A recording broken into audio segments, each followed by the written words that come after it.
We've had thousands of people participating in our workshops, and many of them wanted to take up this method to use in their institutions and in their environment, and many of them did. And I think what's been interesting for us is ABC is a kind of a unique view into other universities and how they, what strategies they have, what their academics are like and how enthusiastic they are for change, what kind of support mechanisms they have. So what we've kind of developed, and particularly from the HEFGE project, is this idea of localisation.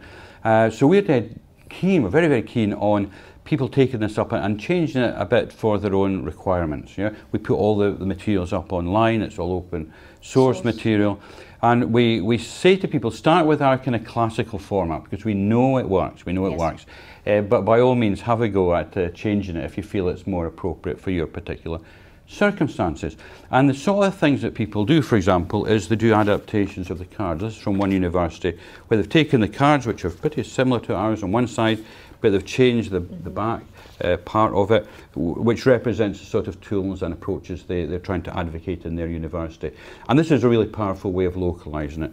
We have other languages as well, translations of it. We had several translations, and universities actually adapt them to their own needs and they align with their strategy. So where we actually talk about our strategy, when in our workshop they talk about their strategy, they realize that they can use our workshop as a vehicle, a way to help them deliver their strategy.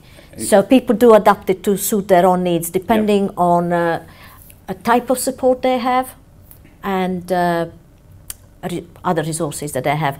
We also developed some tool wheel of tools for our university, other university. This localization that we are talking about usually includes that wheel. People adapt it to their own needs and they put the tools that they use in their context in this pedagogical patterns.